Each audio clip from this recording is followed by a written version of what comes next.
Social મીડિયાના માધ્યમથી મનસુખભાઈએ પોતાની આઈડી ફેસબુક, ટ્વિટર, ઇન્સ્ટાગ્રામ પર મારા નામ જો તાલુકા વિકાસ અધિકારીને ધમકાવ્યા હોવાનો આરોપ મૂકેલો છે અને પોતે ઉશ્કેરણીજનક પોસ્ટ કરી છે કે બધા તાલુકા પંચાયત ડેડિયાપાડા પહોંચો, હું ત્યાં નીકળી ગયો છું.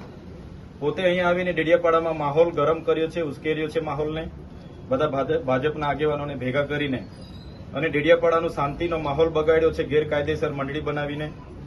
અમે શાંતિ ઈચ્છીએ છીએ એટલે અમે કાયદો અને વ્યવસ્થા જળવાઈ રહે એ માટે પોલીસને જાણ કરી છે અને જ્યારે પણ કાયદો અને વ્યવસ્થા ખોળવાશે તેની સંપૂર્ણ જવાબદારી મનસુખભાઈ વસાવવાની રહેશે. અમે અમારા તરફથી પ્રયાસો કરીએ છીએ કે અમારા જેટલા પણ ચાહકો છે, અમારા કાર્યકરો છે, અમે બધા શાંતિ, બધાને આપના માધ્યમથી બી શાંતિની અપીલ કરું છું.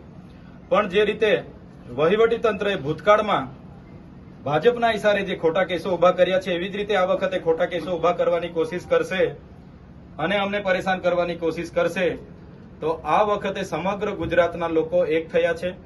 આવનાર દિવસોમાં ખોટા કેસો ઉભા થશે તે દિવસે આ જ પોલીસ સ્ટેશનમાં લાખોની સંખ્યામાં ગુજરાતના લોકો ઉપસ્થિત થશે. એની જવાબદારી પણ મનસુખભાઈની રહેશે.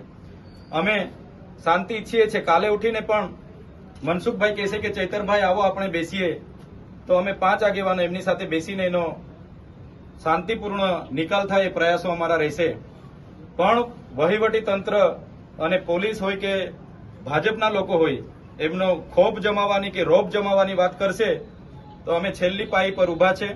આવનાર દિવસોમાં અમારે ઘર્ષણમાં ઉતરવું પડશે ભાજપ સામે કે વહીવટી તંત્ર સામે, તો અમે ઉતરવા પણ તૈયાર છીએ.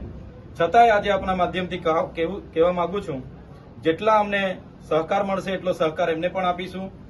ભૂતકાળમાં જે અમને વીતી છે એ જ પુનરાવર્તન થશે તો આવનાર દિવસો ડેડિયાપાડામાં સંઘર્ષ ઉભો થશે. એટલે આપના માધ્યમથી મારા કાર્યકરો, મારા ચાહકો બધાને હું વિનંતી કરું છું કે બધા શાંતિપૂર્ણ માહોલમાં પોતપોતાના ઘરે જઈને શાંતિથી આરામ કરો. જે પણ કંઈ થશે એ ન્યાયિક રીતે આપણે વિચારીએ છીએ. આપણે સંવિધાનમાં માનવાવાળા લોકો છે. આજે તાલુકા વિકાસ અધિકારીને એક ધારાસભ્ય તરીકે 6 મહિનાના કામો નથી થયા. બધું બારોબાર એજન્સીઓ સાથે એમણે આયોજન કર્યું. 6-7% મનરેગામાં લઈ લીધા, નલ સે જલમાં લીધા. બધી યોજનાઓ કરોડો રૂપિયા, આદિ આદર્શ ગ્રામના 68 કરોડ રૂપિયા વાપરી કાઢ્યા. વિકાસશીલ તાલુકાના 3 કરોડ 90 લાખ રૂપિયા વાપરી કાઢ્યા. નાણાં પંચના વાપરી કાઢ્યા.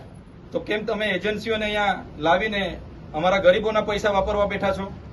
એટલા માટે જ કામ કરાવવા માટે અમારી સૂચના હતી અને આ લોકોએ ખોટી ફરિયાદમાં ઉભા કરવાની કોશિશ કરશે તો આવનાર દિવસોમાં ખૂબ મોટું આંદોલન આ વિસ્તારમાં ઉભું થશે. અને અમે હવે સત્યની લડાઈ પર છે. અમે ક્યારે દબાવવાના નથી, સંવિધાનને લઈને ચાલીએ છીએ. એટલે આપના માધ્યમથી વહીવટી તંત્ર પર પણ અપેક્ષા રાખીએ છીએ કે આમાં ન્યાયિક તપાસ થાય, નિષ્ઠાથી તપાસ થાય.